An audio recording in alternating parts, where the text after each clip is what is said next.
and Mike Show.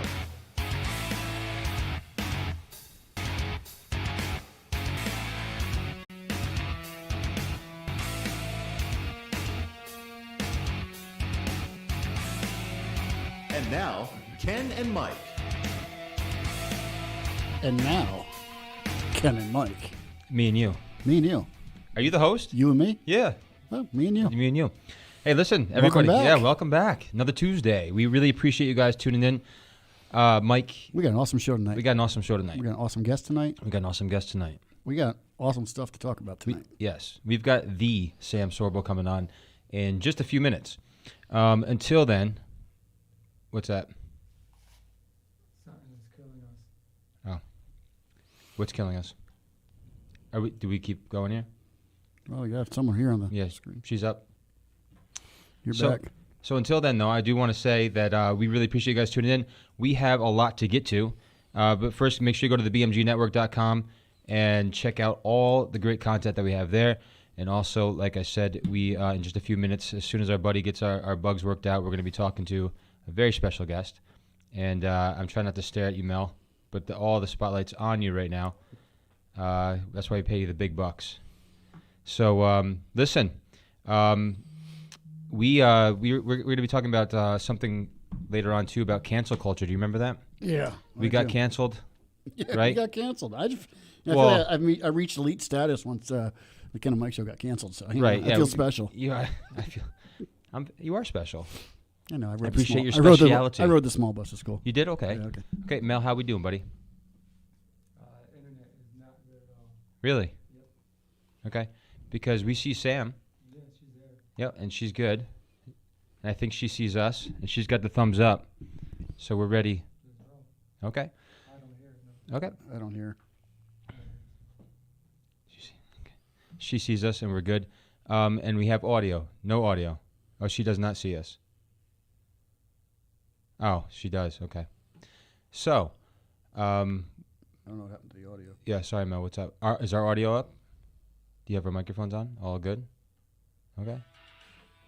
Yeah, why is that on? So what do you want us to do? Let's go. Okay, let's go. So Let's roll. Let's roll. So we're okay then. All right. So listen, we have, like I said, a special guest on tonight. And tonight we are talking to Sam Sorbo, who I see right here in front of my eyes, which she is radio host of a nationally syndicated The Sam Sorbo Show, which I highly recommend that you check out. You can go to her website at samsorbo.com. She speaks publicly around the country and has a very impressive list of accomplishments, which includes actress, model, producer, mother, wife, homeschool advocate, a woman of God, and she's fluent in 5 languages. Wow. Is that correct? This is correct? Okay. And and also, by the way, she studied biomedical engineering at Duke University. Yes. That's incredible to me. Yes. So, Yeah. Mel, we just got to get the audio.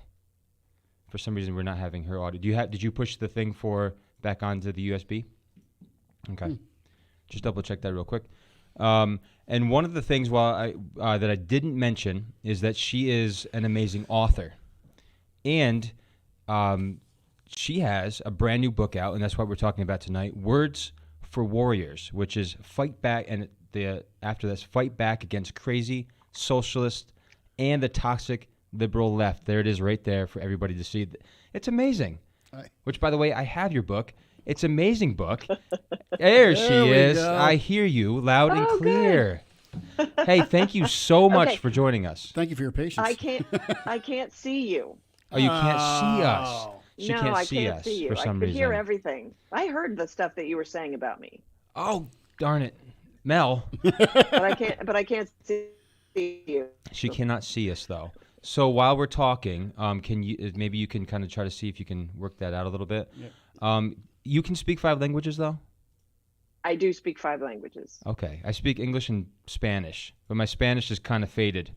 But you have this brand new book out, and I got to tell you, I mean, when I tell people about it, just like, do I really have to explain what the book is about? I mean, wow. I was reading through it last Yeah, night. well, It was pretty cool. It's these types of bold titles, what is exactly what we actually need in our world today. And I tell you what, it's dynamite. I mean, if you don't know what this book stands for, I don't know, maybe got to get a brain or something like that. But tell us No, what. you know what? Yeah. The book is dedicated to the Word, Hey. because in the beginning was The the Word. Word. Yes. And the Word was with God. Yes. And the Word was God. And the Word actually is truth. And we've gotten very far away from the truth. And we have a bunch of people out there who believe in the lie, who are dedicated to the lie. And we have to start fighting back, because we are going to lose our ability to fight back if we don't start exercising our ability to fight back. One of the problems that I have with the cancel culture, and I know we're going to go into that in a little bit, is this idea that the left has been practicing fascism for a long time. And in fact, fascism was the word that sort of kicked off this idea of Words for Warriors, my book, because the left has convinced us somehow that fascism is right wing. It's not. It's completely left wing. It's a left wing ideology. It shares the same artwork with communism, the same colors, black and red, Yes. the same tactics as the communists and the socialists and the Marxists and the progressives, right? Yes. Amen. It's all fascism. In fact, political correctness, this idea that you can't say certain things, you must say other things, you must pretend to believe certain lies, that is fascism of language. That's all that is. Political correctness is fascism. I call them liberal fascists because that's what they are. Mm-hmm. And so what's happened is they've denigrated our language. Now, you know how when you're a parent and your kids are sort of acting out, they're getting frustrated, and they are going to hit, Yes. right? They want to do something physical. Yep. You say, no, use your words, right? Yes. That's Right. a common phrase. Use your words, right? Because our words, our ability to converse, to debate, to argue, that's the one thing that we have before violence. Got you. Violence comes after the conversation. So we always say, well, let's try diplomacy Right. before we go to war, right? Right. What is the left seeking to do? Silence. Yes. They don't want conversation because they want war. They love violence. Don't let them tell you that they hate violence. It's simply not true. The violence that we had over the summer with all the rioting, the communist BLM, the fascist, the pro-fascist Antifa, Mm-hmm. that was all violence that was condoned by the left. That's right. They encouraged that Yep. violence. Yep. They can't say that they hate violence now that there was some violence on Capitol Hill, Right. and then try to blame it on quote unquote fascist conservatives. That's an anomaly. That doesn't exist. Mhm. That's like white supremacists. That white privilege doesn't exist. Right. But they make these things up, and they pretend that they exist, and we become complicit in their lies because we haven't been weaponized. We haven't been given the tools to combat it. Well, that's what this book does. Gives you the tools. Yes. Because we have to start speaking truth. That's right. Speak truth to power. That's their line. I'll use it. Works for me. Speak truth to power, man. That's right. Agreed. Absolutely agreed. And I'll tell you, for our listeners' sake too, by the way, because me and Mike were talking beforehand. Now your introduction to your book, I love it, because it's a typical what happens when you're your parent. You're with your kids and you're just questioning them, and I love questioning my kids. Sometimes they don't want to even, I don't know, Dad, type of thing. But you had this great conversation driving with your kids, and you talked about wealth. How do you make wealth? The transactions, all these things, free market. It's imperative. Now, my question is when did this idea of writing this book, when did it start churning? Like, when did it start going in your brain where like, I gotta write this. I've got to do something. And I'm glad you did. But when did it start happening for you where you said, I have to write this book? It was, I have to say, it was about 5 years ago. Oh, and wow. Really? it just sort of popped into my head. Mm-hmm. And I was thinking about fascism, and then I just thought, what other words have they kind of hijacked in our culture? The political correctness thing was going off the rails. The cancel culture was just coming about. It wasn't really in us yet, but I could feel the tensions growing. And the more I looked into it, the more words I found. The other thing is I put in words. I put some words in the book, words that we ought to know, Yep. that we maybe don't really understand. Electoral college. I explain that. Why do we have the electoral college? Right. Because it's brilliant, Yeah. and only exactly. an idiot would say we don't need it anymore. Which idiot is one of your you know, definitions too. Idiots, Yeah. idiot. I even put COVIDiot in there because that's actually a Chris Plant term that Yep. he coined. TERF is in there. If you don't know what TERF, I'll explain. TERF, TERF. It's an acronym for Yep. Trans Exclusionary Radical Feminist. That is a feminist who says, "Hey, I'm so much of a feminist. I don't actually believe a man can be a woman because I believe that women are great Mm. and unique, and we shouldn't be allowing men to simply take over in sports, for instance, Yes. Exactly. and take the place of women, and take their scholarships, and even take their chance at a scholarship. It's crazy what we're allowing to happen right now. Yep. And so we have two very prominent TERFs. One is Martina Navratilova, who's an outspoken gay and lesbian advocate, Yes. and has been for many, many years.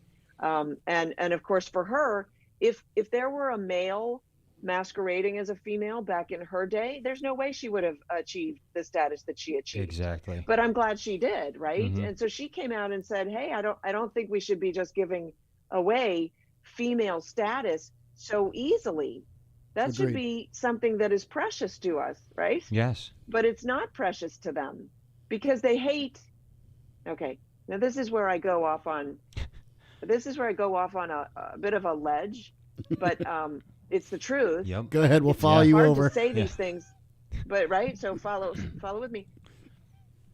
They hate nature and they hate God. Mm-hmm. They hate America because America is a God country, is God's country. Yes. Amen. Okay, we were created with Judeo-Christian ethics and values, Principles. Yeah. and they hate that, and they hate the family unit because that is a God-ordained governmental unit.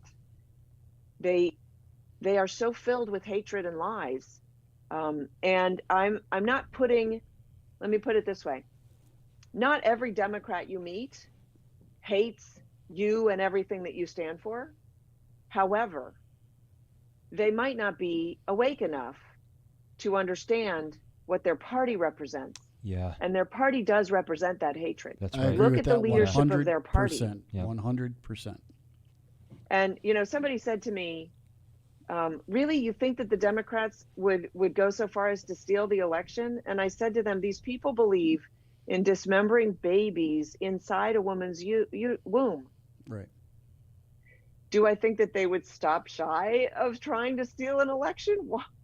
Why? Where is right and wrong in their sort of book of truth? It doesn't exist. There is no right and wrong. To them, right is whatever serves them. Wrong is whatever doesn't serve them. That's right. Yeah. That's no way to go through life. We can't, honestly, as Americans, we can't afford to have that. Amen. And you know what, Mike? One of the things that I was thinking about as going through your book, one of the key words for me that stood out. There's a bunch. I mean, your book literally, it's the definitions. I mean, we have to get back to our roots. They are hijacking these words. One of Yeah, them, absolutely. ideology. Many of these people that you're alluding to is they've become ideologues. They don't necessarily care at all what the party's doing. They just follow suit. That's a scary place to be. Our ideology, if we have that worldview, that's scary. Well, did you read NPC, non-player character? I did not yet. No, I didn't see that Okay, one. that's one of my favorite ones because I had a big epiphany about this word.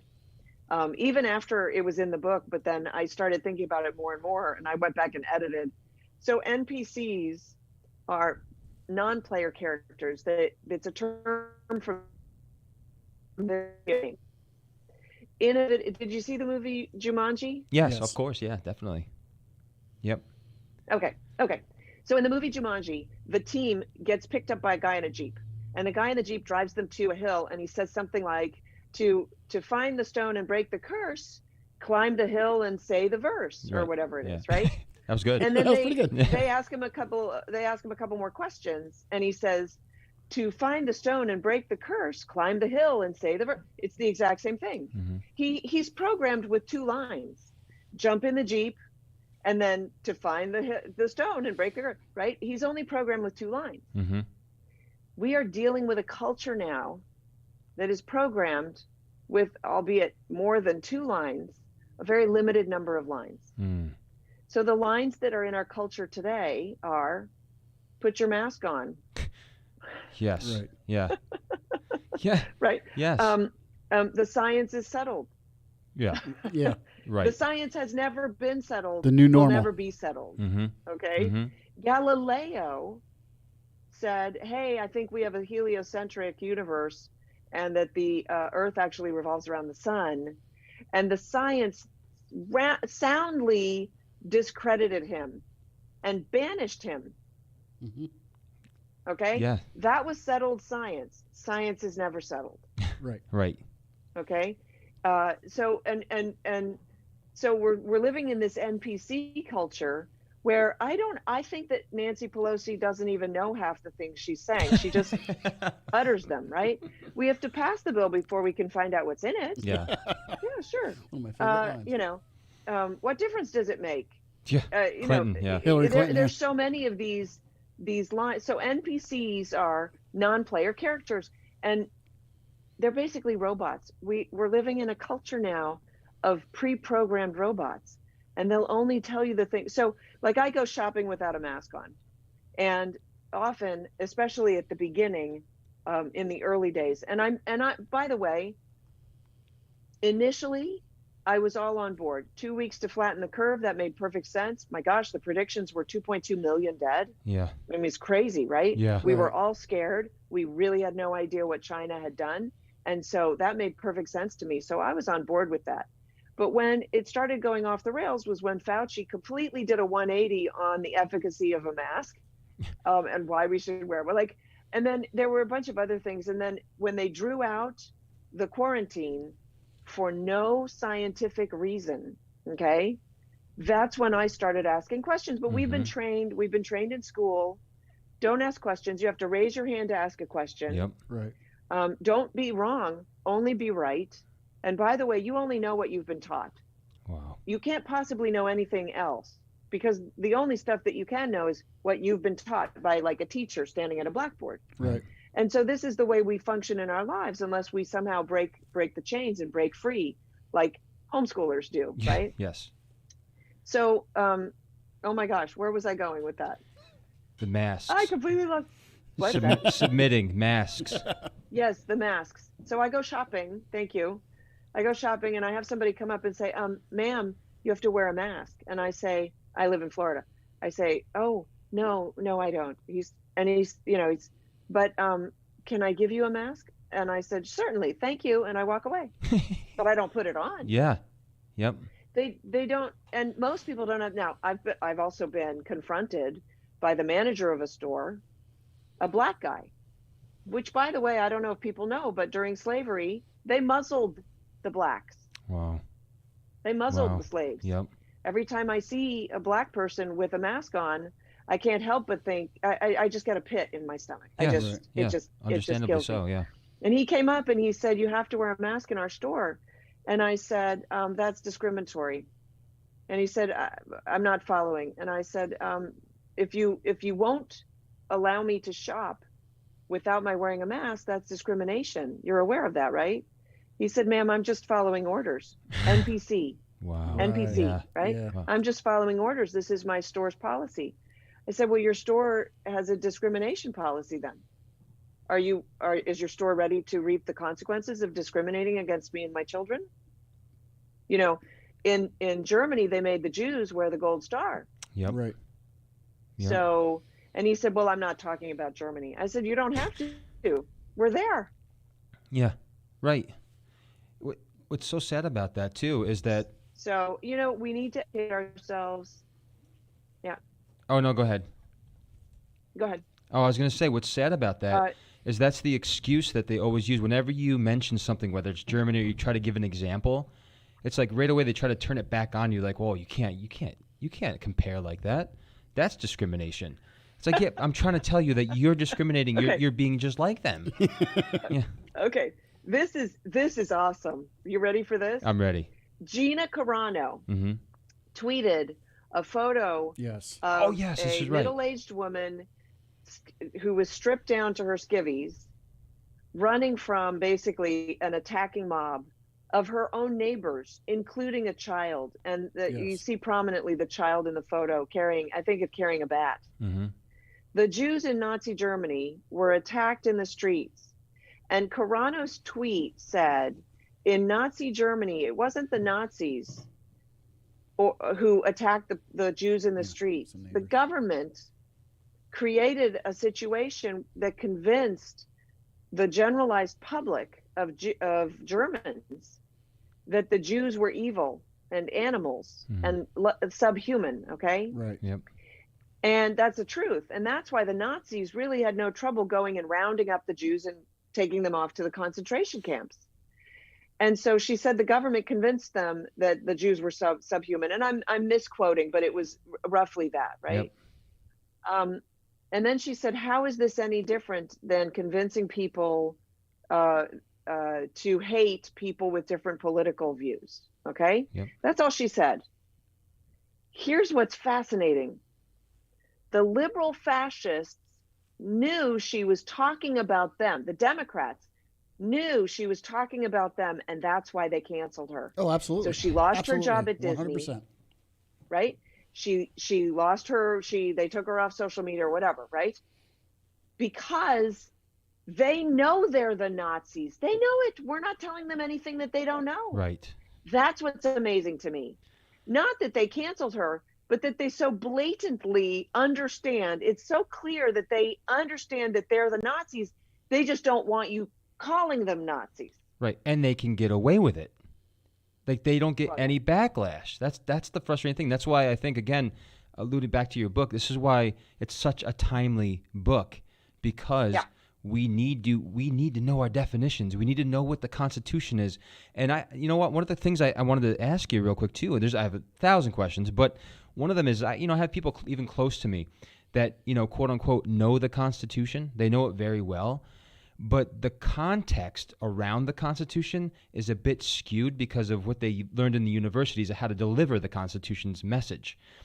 And so it's like, what do you do with these people where they really believe something, but they don't believe in the founding fathers per se, if you get my drift? It's like they wrote this, but during this time, during this era, but they just put that in there like this because of this. But I'm like, yeah, but what about the context? Well, my teacher said that this is what, in my university, this is what it was. It really wasn't about God or wasn't about this. I'm like, you do realize what they fought for, why they actually signed like the Declaration of Independence and why they wrote the Constitution. Do you know that? And they really think they know it. And it kind Yes. of, it's scary. That's a Reagan quote. Mm-hmm. It's not that they're wrong. It's just that, no, it's not that they're wrong. It's just that so much of what they know isn't true. That's good. That is That's real good. good. So the problem that we have is that we have an educational system that is government run. Yes. And in America, our government is of the people, by the people, and for the people. Yes. Meaning that the power rests where? With the people. Yes. Right. But our government is teaching us. Yep. And our government is in charge of whether or not we learn civics. And Exactly. the schools have been overrun with Marxists. And the Marxists don't believe in of the people, by the people, and for the people. The Marxists believe in government as God. Yeah.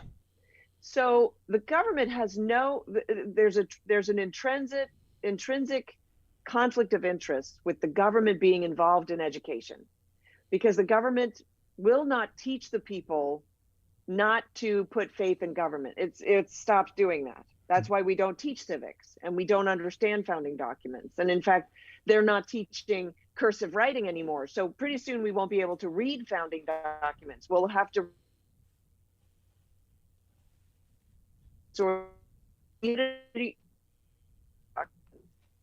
and so they're slowly and now not so slowly, because now we have the 1619 Project, which says that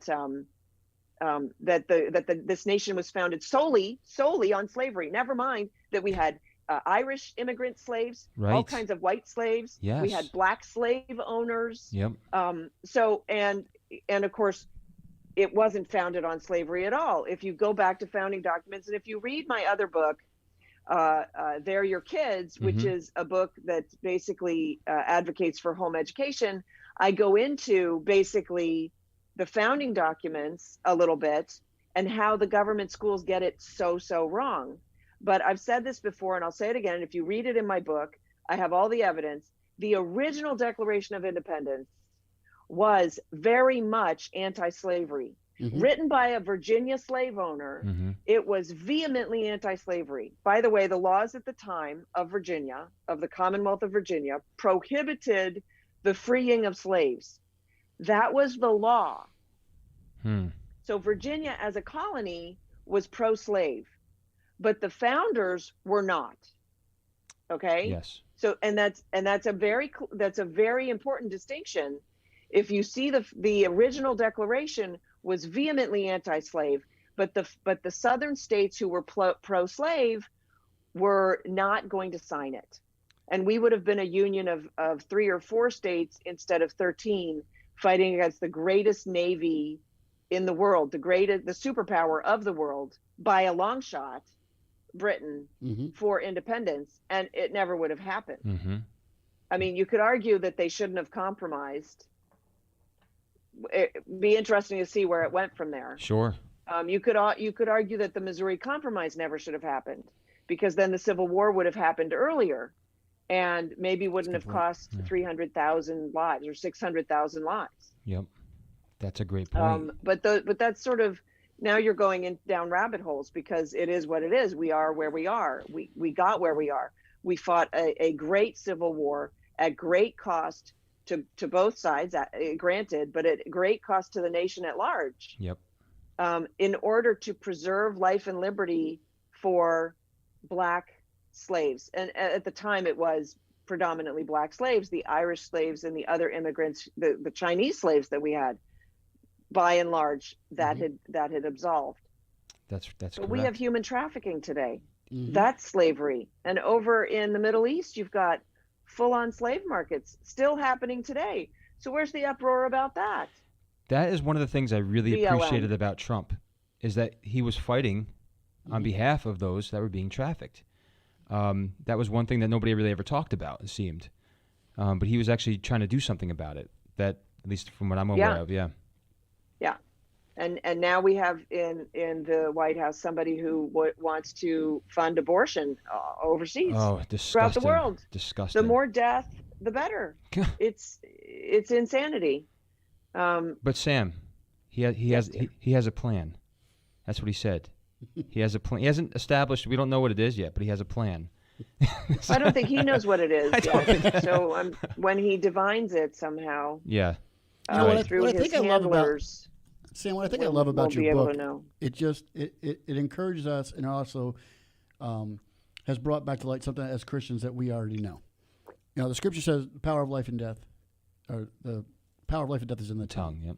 So therefore, our words mean something. Yes, that's right. And I think what she's really, kind of alluding to and kind of putting into a bigger picture here, whether or not the left follows Scripture and knows this, but they're just hearkening back to what the truth is. The because principle. The principle is they're destroying. Yeah. And the words that they're using are tearing things apart. Yes. And we're witness to this, and it just points back to the truth of what the Scripture already teaches. Yes. And that's why I think our book is phenomenal, and it's perfectly Yes. timed. Exactly. For example, the word that you have in your book, microaggression. That is something isn't it? It's insanity. Any little It's tiny so thing. small, Yeah. you can't even feel it. Yes. That's exactly right. Yeah. So what's the point? I don't understand. It has no meaning then. But it has no meaning. But see, that's the whole point, is to make words meaningless. So then not only are we silenced, but we have no effective way of communicating anyway. Yes. So one way or the other, there's no communication, and violence will ensue. Mhm. That's what they love, that violence, and they want it at any cost. And I just have to say, folks, we need to get in the game. We need Amen. to start sort of feeding back at them with truth. That's right. And they hate the truth, and they the truth, the truth. They hate it. So my husband's Facebook page was just taken down. Oh yeah, I was going to ask you I about was that. going to ask you Not about that. temporarily, not Facebook jail, no explanation. I saw that yesterday. Because- Deleted. Swept it to the side. They disappeared him. I call it a digital assassination. Yes. They did it to the president, Mhm. the sitting president of the United States of America. Remember when they said, if you don't respect Obama, respect the office? Yes, that's right. They don't respect the office. Here's the thing. There's no communication with a liar. Mm-hmm. That's the real problem. And those liars, they want violence. And let them prove me wrong, because so far they've proven me nothing but right. Mm-hmm. I would say I hate being right, but I kind of enjoy being right. But I hate that I'm right because it's such a bad thing Yeah, I know that I'm saying, yes. right?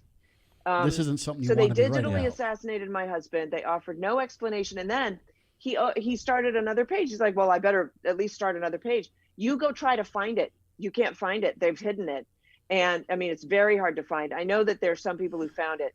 He told somebody, and he went and looked for it, and he tried to share it. He said, "Hey, if you're looking for Kevin Sorbo, I found him. Here he is." And they sent him a note. Facebook said, "You may not share this content." Why? Because my husband says the truth. I was going to say, Yeah. what do you think He the just trigger shares was? the truth, Yeah.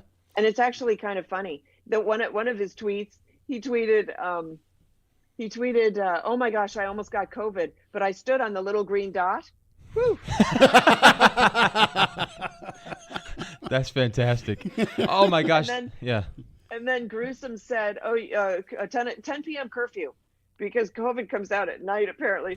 At 10 p.m. curfew, he tweeted, "I almost got COVID, but I got home at 9:59." I got to tell you, kind of on a side note, make sure you tell your son that he has an avid fan. Oh my gosh. Mr. Mike Hansen here really, really enjoys following him on TikTok.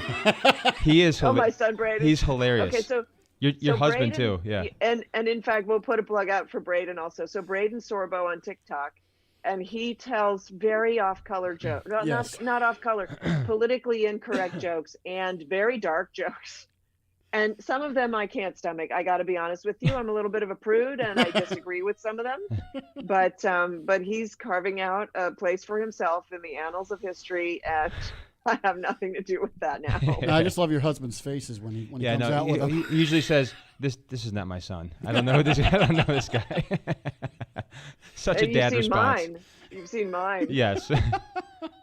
Mine are typically, "Oh no, you didn't." Yeah, that's right. So Yeah, I mean, you also mentioned, the reality is a couple different things. You talked about the education, but real quick too, mental health. In regard to mental health, if we as adults are feeling the weight of the political climate, the so-called pandemic and these stinking masks, this constant push for fundamentally reconfiguring and transforming our standard of morality, the constant brainwashing of who they want us to become, etc.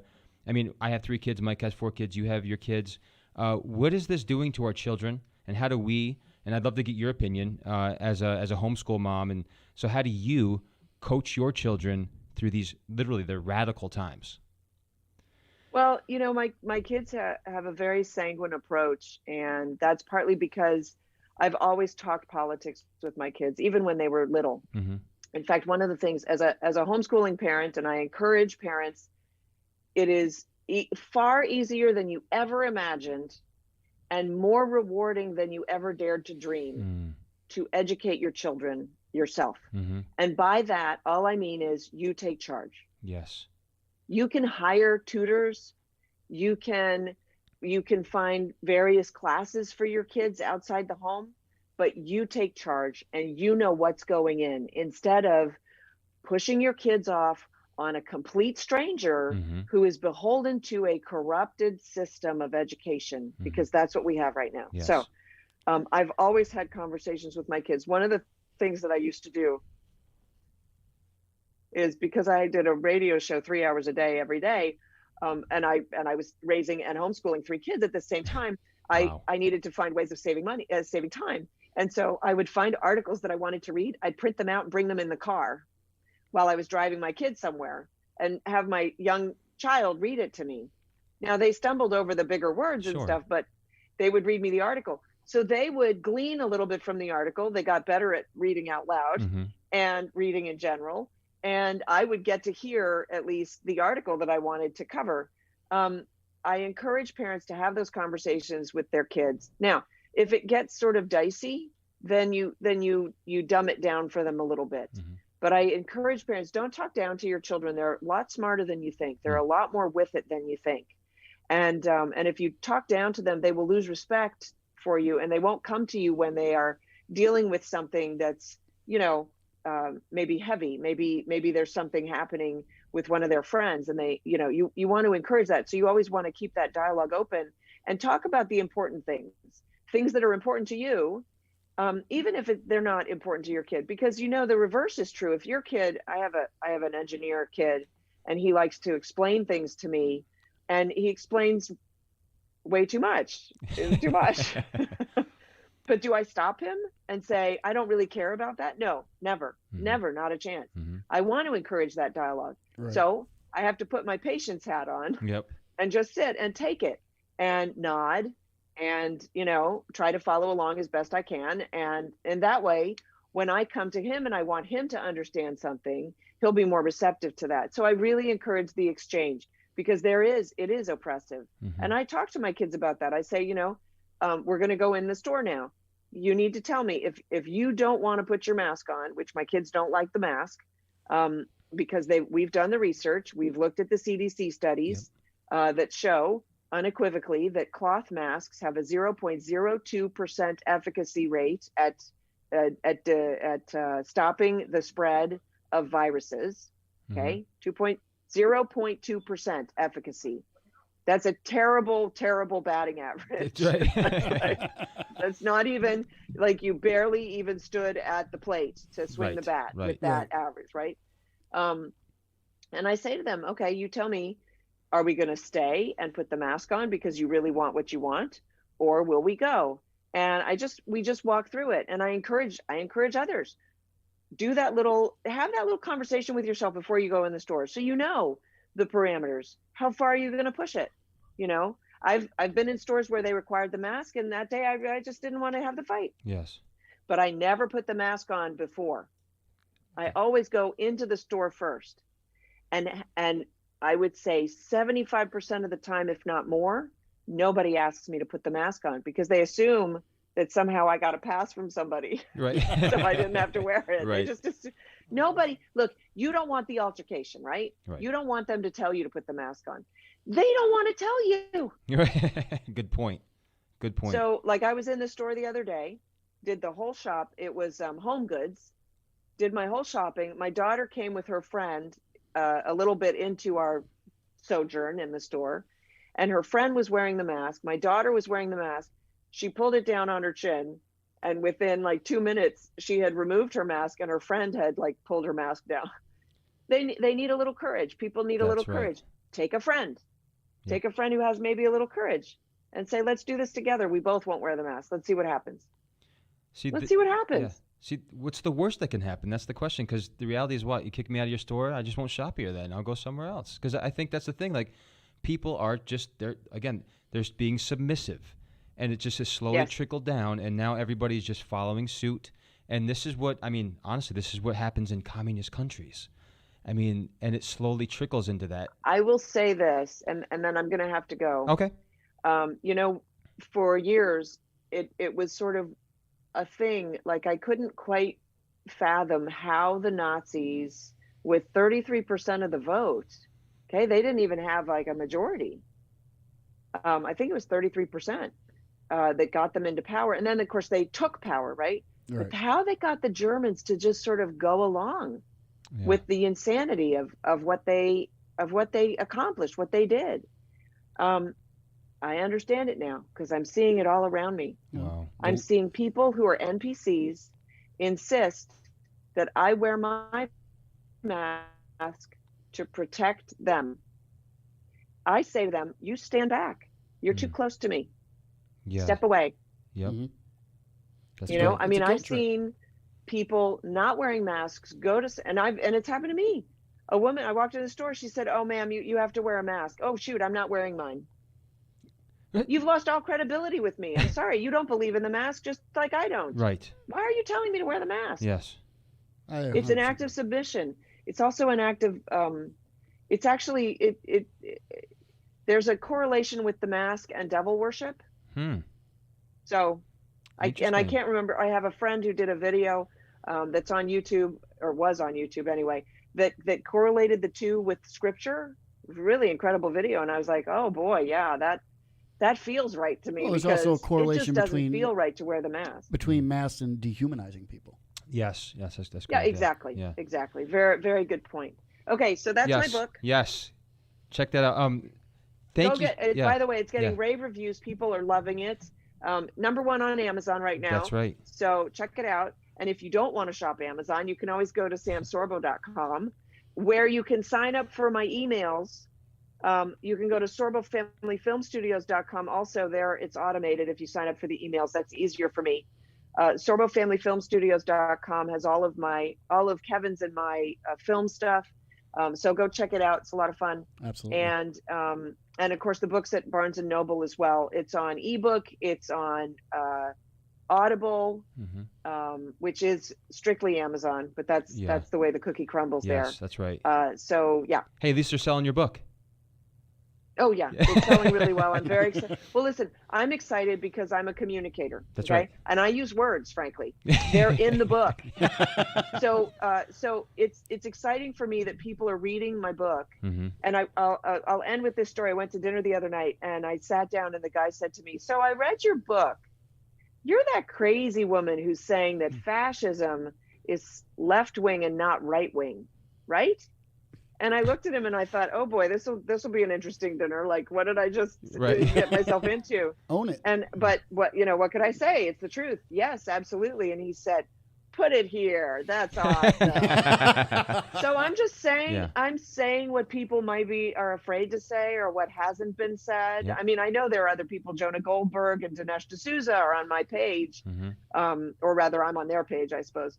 But it needs to be said. Yes. So get the book, Yes. learn some new words. That's right. Feargasm is in there. That's a Ted Nugent word. There's a lot of fun in the book too. It's a bit sarcastic and wry, so I think people will really enjoy it. Absolutely. We Sam absolutely love Sorbo, it. you have been an absolute treat. We really appreciate you coming on, and I pray in the future we can have you on again. It'd be great. Thank you. Yeah. This was a lot of fun. Both Okay. of you, Ken and Mike. Yeah, thank you Thanks so much. much. Yeah, God bless you. Appreciate it. Yeah. Thank you. You too. Okay. So there you have it. Awesome guest. Excellent guest with our amazing guest. So, by the way, people probably didn't know. I mean, if you don't know who Kevin Sorbo is, obviously he played Hercules. She also was in that too. She had a role, and then, but go to samsorbo.com because, if you go there, you're going to see the credentials. So it's not just it's not a book written by somebody who doesn't know anything. She's awesome. I'll be completely honest. She's a I smart. didn't know. Yeah. I didn't know anything about her really. Okay, Mike. Well, But then doing research Yeah. for the show. Yep. Fabulous. What Yes. a mind. Yes. What a brain. And very articulate and Incredibly articulate. Well studied. Yes. Her whole family. I mean, her son who we're alluding to, who does the TikTok, they're hilarious. But I love that they stand for truth, Yes. and justice, and morality is an important word which they stand for. And they don't. What she just said. Talked about, what was it called? Feargasm. Feargasm. Okay. I gotta look that one up. So Ted Nugent, huh? Yeah, Ted Nugent. So think about it though, and sarcasm. That's right up our alley, by the way. But the thing is that it's people like this who are speaking out. That what she was talking about, you need a little courage. She's that kind of person that comes and gives you a little courage to say, you know what? She's doing it. I can do this. We can do this together. We need to be standing up. And because if we don't, guess who does? The other side. And it's so sad to say, like we've talked about before, to talk about sides, but that's where we're at today. A bunch of questions that we had that we couldn't get to. We couldn't get to. I mean, I didn't need to ask. Yeah, I mean, she was an amazing let her guest. go. Yeah, I Awesome. appreciated that. So, again, thank you, Sam Sorbo. And thank you, everyone who watches. If you're watching this at a later date, go to samsorbo.com. Please go to Amazon. Grab her book, whether that's Kindle or whether that's the hard. Please get the hard copy. It'd be really great. but literally Words for Warriors. It's a best-selling book. It really is that good, because a lot of these words that you may never even have heard of before, or you've heard and you've heard I them in just a like how different they're way. repurposing words. Yes, and she not only but what I love about the book, she not only gives the definition. There's a little broader points that are under that that kind of give you examples of how they're being hijacked and or what they actually mean, and then examples of how they should be used and how they there's certain things like the microaggression like I was talking about. It gives you examples about a professor who all he did was change the it said indigenous, and the professor just corrected it, meaning it's supposed to be a small I, not a big I. Well, he got so much flack for that because he was downgrading the indigenous people. Mm-hmm. That's not what he was doing at all. He's just doing his job. He corrected a paper. But this is the tiny little things and the subtle little things that come in that are eroding our whole democracy, our constitution. Well, let's call it for what it is. It's reprogramming. Reprogramming. It's 100% reprogramming. Yes. And I was going to mention, but we didn't have the time to. But it just goes back to the saying: if you say something enough times, Yes. say it loud enough, and say it often enough, whether or not it's truth or not, it becomes truth. Yep. Because if you hear it enough, Yep. I mean, my favorite one is the separation of church and state. Yes. Okay. That's one of my favorite ones. Everybody thinks it's in the Constitution. Some even think it's in Declaration of Independence. You won't find it anywhere. But if you say it long enough, people believe it. There's no such thing as separation of church and state. It's not in any of the documents. It happened to be in a letter that Ben Franklin wrote to, or Jefferson wrote to a colleague, Okay. highlighting there should be a separation of church and state. But it's not in any of our founding documents. But yet the left has said it so many times, how many people believe that it's in our documents? Well, it reminds me of those kinds of things. For example, climate change. Okay, it was global warming, then it was global cooling, now it's climate No, change. global cooling in the 70s. Remember they thought the sun was going to be blacked out. Oh, right. It didn't get blacked out? No, It's still there. no, that's right. Oh, okay, good. I didn't know if I was going to wake up in the morning. But here's the thing. It's these little transitions. Because if one way doesn't work, they'll use another avenue. They'll just kind of change the wording a little bit or how they say it or speak more of it. But just like you said, so separation of church and state, for example. Okay, and if it was just highlighted, well, Thomas Jefferson said it. Well, yeah, but he also said these other things too. I don't care about that. This portion I Where do did he care say it? about. Yeah, right. or when it comes to the biblical aspects, yeah, but I don't agree with that portion of it. Yeah, but I can prove it. 10 ways to Tuesday, basically. Well, I watched her say in another interview, Yeah. and I thought she might bring it up in this one, but didn't have the opportunity to, is they in the dictionary, not the Webster Dictionary, what's the other one? What's the other big one? Wikipedia. No. That's a great one, by the way. If you haven't looked up Wikipedia, do it. But anyway, can they change it at changed any the time. definition of bigotry, Ah, where now the definition of bigotry is anybody that or disagrees with you yes. Okay. is a bigot. All right, so in essence, we're all bigots then, because Right. we don't all agree. Right. So, but basically, the left is saying you're a bigot if you don't agree with us. Right. And that comes down to what I was asking her, and one of the definitions that she has, which is very fascinating, is ideology. We all have an ideology, and I talked about ethnocentrism in my podcast that'll be out later on tonight. But basically, what happens with ethnocentrism is I believe that because I'm a first world country, I go over to a third world country, I'm quote unquote better than you. But it's not really what I'm thinking. I just think that I have more to give to you because you're third world, you're poor. But being somebody that has gone into another country, I realized that I came out more blessed than I actually blessed, because I realized, like, whether it was with their smile, with their happiness, without having anything, like having not even don't even use a toothbrush up in the mountains of like Guatemala, for example, or you have one soccer ball. I realized, like, oh my gosh, so what happens? My worldview starts to change. Isn't that such an American philosophy, though? The more stuff you have, the happier you are. And it is. But here's the thing, though. Exactly. And that's what's sad. So I go in there doing that. So my ideology is one way, but I'm open to seeing some different ways of living and some evidence. Now, again, according to the Bible, and of course, according to real facts and evidence. That's the difference. So if I didn't want to change, I still thought I was better, in any way, even if there was evidence like, well, this is probably a better way, man. It'll take you 2 days instead of, 3 weeks. I don't care. This is the way you do it. That's my ideology. That's my worldview. That's what I've been taught. I'm going with it. Yeah, but you're destroying other people's lives. Don't care. That's how I view it. So I become an ideologue. So now I'm just, this is where I'm staying. I ain't moving. No matter how much evidence or facts, whether it's biblical, whether it's climate change or global cooling. Scientific. Or scientific. No matter even if the icebergs started like floating down the Hudson River right now from Antarctica, you know what I'm saying? Like it doesn't Right. matter. I'm still gonna keep my no. It's still got it. The science proved it one time. Like she mentioned, it's never like this. We do theories. We test things. Yeah, isn't that the definition of science? I mean, It used to be. well, exactly. Yeah. You know, but if you're able to prove something one time within a certain set boundaries, but those boundaries change That's right. sometimes. That's right. There's other outside forces that come in to kind of influence things. So just because, I mean, other than the Word of God was the same yesterday, today, and forever, Yes. science. Did it really say that? You know, I'm just not even going to talk anymore. no. I'm saying though. You know what I mean. This No, is I what, this is got what you. happens. No, keep going. So, but that's basically the way we're going. The outside influences come in. Yep. Science is over. I'm going to use their word. It's always evolving. Yeah. Right. And it's changing. Now there are some things that are concrete facts, and that that's common sense. Mm-hmm. And we're not here to do a whole physics Right. study here, Right. like in a Mike show. Right. But science is ever changing, and there's influences and different ways of looking at things. So there was however many years ago they thought the Earth was flat. Okay, Really? Science proved that, right? We had a show on that. We had okay. Speaking of which, and I'll just mention it. We had the creation guys on. Yep. And Kyle Justice and give me the other name. I don't want to let you just suffer. Pat Roy. Pat Roy. That's Okay, right. so we had Pat Roy and Kyle Justice on, and the interesting thing about it is they did an incredible scientific experiment, if you believe it, and they made a documentary about it, and they proved and showed how the Earth is not flat; it's actually round. Right. Now Mel doesn't believe that, but we no. Hey,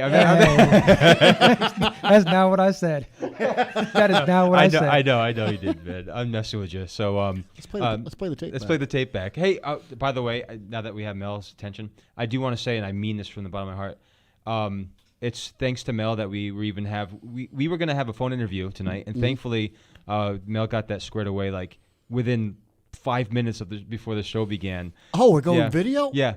Ruh-oh. So thank you, praise God for Mel. We really appreciate everything that you do behind the board. It was a treat to have that, and also Well, thank God she couldn't see me though. That's great. yeah. Did she get the video later on or no? No, I Okay. couldn't see. For whatever reason, something was happening. But the thing is, though, is that in the beginning we kind of had like some little difficulties, but we went with it. Thank you, Mel, for that. Seriously. Good job. But back to the creation guys, though. That's the thing. So we have these, like you said, scientific things that go on.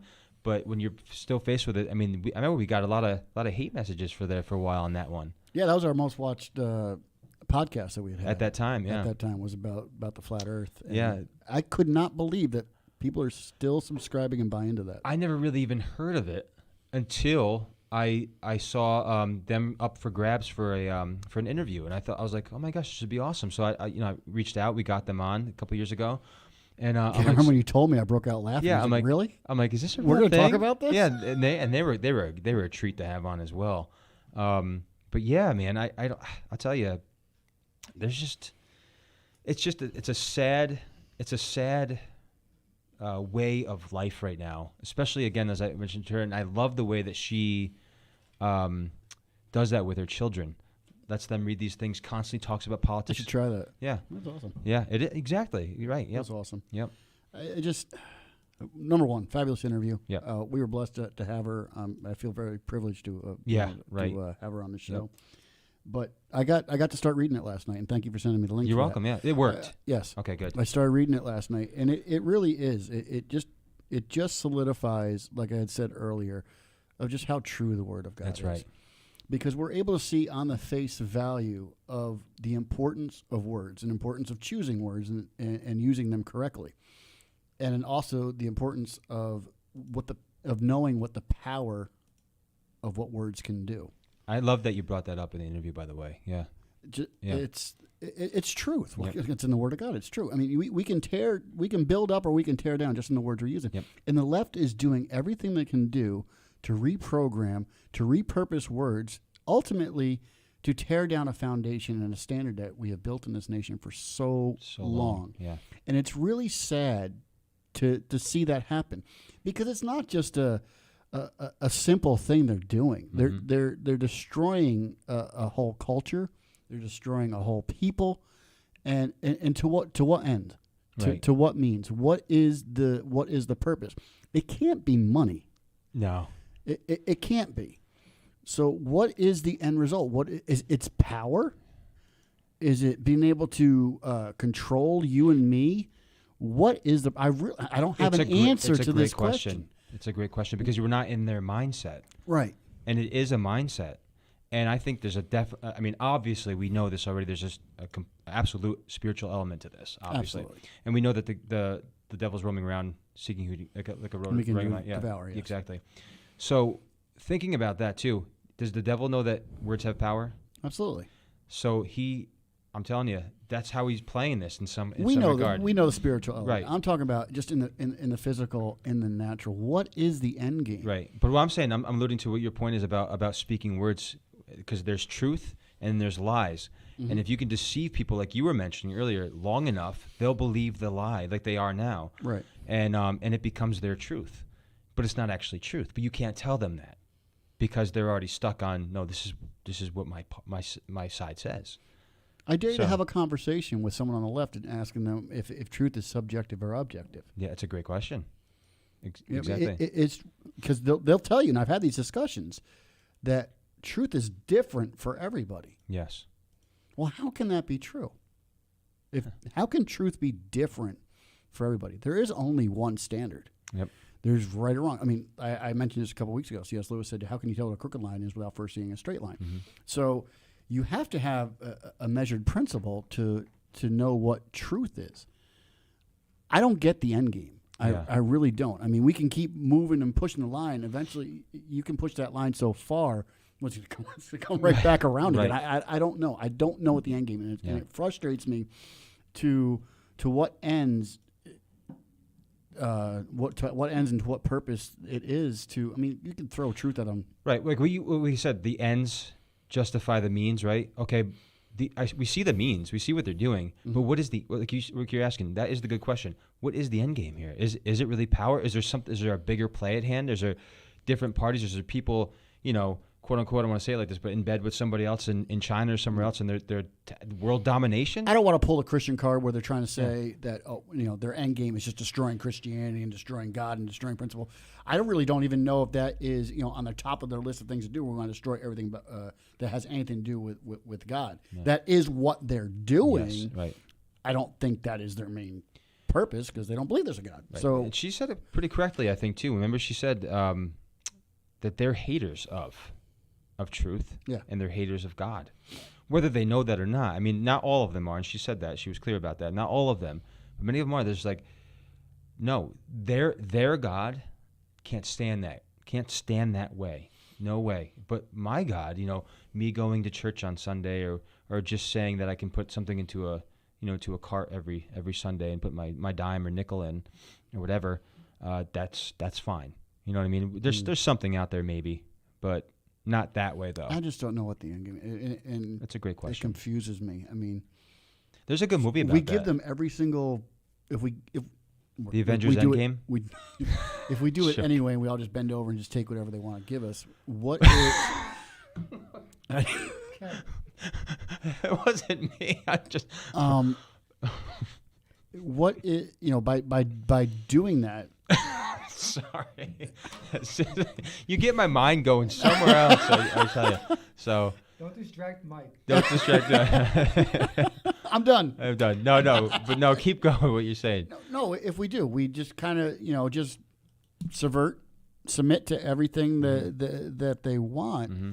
What is the gain? Yes, right.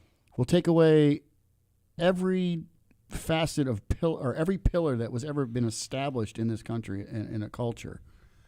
Even if we do, I just want to know what is the purpose. Yeah. Right. It's not to take everybody's money because the game is over. I mean, That's going to be going pretty soon anyway. well, like Margaret Thatcher said, well, eventually run out of other people's money. Yeah, right. So I just don't know. And it baffles me. I try to wrap my mind around it. And I was thinking I was going to try and do a podcast about it, but if I can't answer the question, I can't talk about it. You could pose the question though, get some Right. responses. That'd be a great question. But agreed on that because it makes you really stop and think. And what's so cool though for us or anybody that we know that really believes and loves the Lord is we know, like you said, they're taking down all these pillars. Literally, they're physically doing it. I mean, monuments, all that stuff can be crumbled. It's going to anyway. We already know that. It's gone in the end. But that's a good thing. The truth was have there. We know the hope. We have the hope. It was already there. It was established long before the pillars of the earth. And it was there in the middle, and it's going to be there in the end. There's no change, and that's the one thing that we can stand on. And I know that the people who don't agree with that hate not just us, but God, or even the thought of it, hate it so much because that ideology. They can't take it. They can't stand it. No, because they know they want to destroy it. They know they'll lose in the end. If what we talk about is true. Yeah. Which is awesome because it can't be destroyed. Just right. Throwing that answer out there for you. Try to. Well, the cool thing is we've read the end of the book and we know how it is. How That's it's going to end, and we know where our hope is. We know Christ is still on the throne, and we know. Yes. I'm still baffled by, in the natural and in the worldly sense and in their worldview, what the end game is. I can't answer that question. Yeah. And us being believers and being in faith, we don't have to wrestle with that. Mm-hmm. We don't have to have that anxiety. I mean, I posed the question and it kind of makes you anxious. Yeah. But that being said, we know the end from the beginning. That's right. We know the author. We know the creator. Yep. And it's awesome that we can have that peace, knowing that standard, knowing that truth, and knowing the power of our words. That's right. But I just, how can you? We're blessed to have that peace. Exactly. I mean, how could you not want? You look out there in the culture today. There is no peace. There's uncertainty. How could you not want? Yeah. What we have. Right. And we know what is true. Right. That's a great question, Mike. It really is. I mean. You're uncertain about something? Don't you want to be certain about something? Honestly, that's what peace is. You're certain about something that you might not even understand. Remember, it surpasses understanding. Mm-hmm. That's what the scripture says. But, I wanted to say, too, is that it's these discussions, it's these types of subjects that we tackle here on the Ken and Mike Show and with people like Sam Sorbo that are indispensable and they're crucial. And we also need to continue to speak out, encourage others not to be afraid. We can't fear this stuff anymore. You heard her say her husband was canceled off of Facebook. Can't barely find him. How are you gonna, again? I'm on Facebook right now. He's a very popular dude, okay, and so is she. People are going to go looking for him, and they're going to be frustrated, just like the President Trump, whether you like him or not. He's a pretty popular guy. I think 75 million people were behind him, right? Well, it's the same as you said before. If a store is going to hassle you about wearing a mask, what do? Yeah. You go to a different store. That's right. If people want to find Kevin Sorbo, they'll find him other places besides Facebook. That's right. Just stop people from using your platform. That's right. For that particular time or for that particular person. They'll find him somewhere else. It's got to be on other social media. I just found him. If not on Facebook, Twitter, Instagram, and you have Telegram. To go through pages. Unbelievable. So there's ways to find people, even if you don't agree or like what they believe or what they say. There's still ways to find. There's still ways for people to find them. Yeah, exactly. Agreed. By the way, as we're starting to close up too, I just want to say, be sure to go to the bmgnetwork.com. That's the bmgnetwork.com, and you'll see this show. You'll see the Ken Burns podcast. You'll see Mic'd Up with Mike Hansen, Set Apart with KC, brand new show, and the Pac-Man podcast with Ted Flint. All conservative outlets, and we try our darnest to speak the truth and to make sure that we can encourage you to do the same thing. That's why we have this network. Please like us, subscribe to our YouTube channels. There's going to be so much more content coming at you. Again, I always say that, and each time I do, there's a little bit more that comes out. Within the next couple months, you're going to see things kind of blow up on YouTube and stuff, unless we're canceled. But please make sure you check out Mike's podcast, my podcast, Set Apart with KC, Pac-Man podcast. Check it all out. Go to the BMG Network on Facebook. Go to the Ken and Mike Show on Facebook. Like, subscribe, follow us. Be a part of this great organization, this network that I keep calling it organization. It's becoming an organization. This network where we're just believers who love the Lord. We want to speak truth. That's why this book, again, Words for Warriors, is a great resource. You need to have it. We have it. Maybe we'll just, every week, we'll put up a couple of definitions, too, from that, because it's amazing. I'm telling you what, some good stuff there. It's good meat. Mike, any closing last words you'd like to say to our audience besides thank you? No, thank you. Thank you for Sam for coming on. It was an awesome interview. Awesome to hear that perspective and to know about that book. Yes. No, like you said, we started this 2 years ago. Yeah. Just as a platform for just to come to the table and have a talk. Yeah. And so we propose that to the viewers, to the listeners. Anything you want to talk about, anything that you would like to see addressed, maybe even guests that we might be able to get on the show. Absolutely. Message us. Yes. On our page. You can email us. Our email is still active, right? That's correct. Or you can just email. You can email us at info@thebmgnetwork.com. Go right on the website. You go to the contact us. We'll hook you up. Call us. Let's Yeah. talk about it. Let's pull up a chair and have a cup of coffee. The phone number is also on the website. There you go. There you go. Yes, exactly. Hey, I'm adding too. But yes, please call us. Yeah, seriously. And we want to hear from you. Questions, comments. Again, Mike's going to be putting out a brand new podcast tomorrow, so be looking for that. And it's going to be pretty juicy. We hope. Yeah, it will be. It's always good. I meant that in the most normal way possible, Elijah. He said juicy. Yeah. Like juicy eggs. Okay. Okay. Anyway. Tune in next week. Yeah. we love you guys. Thank you so much for tuning in. We will catch you again. God bless you.